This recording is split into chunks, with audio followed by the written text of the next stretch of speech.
Team India సరికొత్త ఉత్సాహంతో మరో పోరుకు సై అంటోంది. యాంటిగ్వాలో బంగ్లాదేశ్తో తలపడబోతోంది.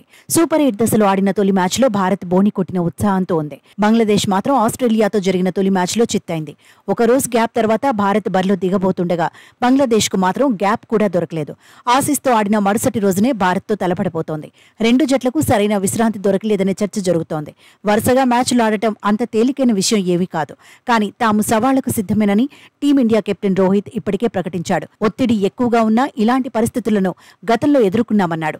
అయితే ఆసీస్ చేతిలో ఓడినప్పటికీ బంగ్లాదేశ్ను తక్కువ అంచనా వేయరాదని ఎక్స్పర్ట్స్ హెచ్చరిస్తున్నారు.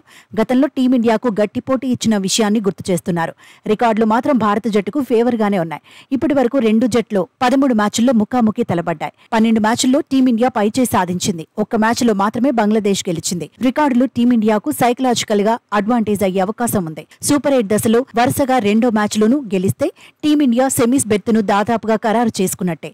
అయితే బంగ్లాదేశ్ కు మాత్రం ఈ మ్యాచ్ డూ ఆర్ డై లాంటిదే. గెలిస్తేనే రేస్లో నిలుస్తుంది, లేదంటే ఇంటిదారి పట్టాల్సిందే.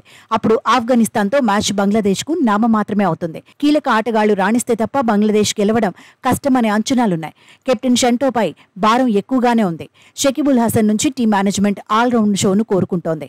మహమ్మదుల్లా, రిషద్, లిట్టన్ దాస్ కూడా క్లిక్ అయితే బంగ్లాదేశ్ పోటీ ఇవ్వగలుగుతుంది. స్పిన్ కు పిచ్ ఫేవర్ గా ఉంటే షకీబుల్ హసన్, రిషద్ కీలకం కానున్నారు. అయితే యాంటిగ్వా పిచ్ను అంచనా వేయడం అంత తేలిక కాదనే చర్చ ఉంది. లీగ్ స్టేజ్లో ఈ పిచ్ బౌలర్లకు ఫేవర్ గా కనిపించింది. కానీ సూపర్ 8 దశలో బ్యాటర్లకు ఫేవర్ గా ఉంది. సౌత్ ఆఫ్రికా, అమెరికా మధ్య జరిగిన మ్యాచ్లో మంచి స్కోర్లే నమోదయ్యాయి. సౌత్ ఆఫ్రికా 4 వికెట్లకు 194 పరుగులు చేసింది. అమెరికా 6 వికెట్లు కోల్పోయి 176 పరుగులు సాధించింది. ఇక బంగ్లాదేశ్ పై టీమిండియా కెప్టెన్ రోహిత్ శర్మకు మంచి రికార్డుంది.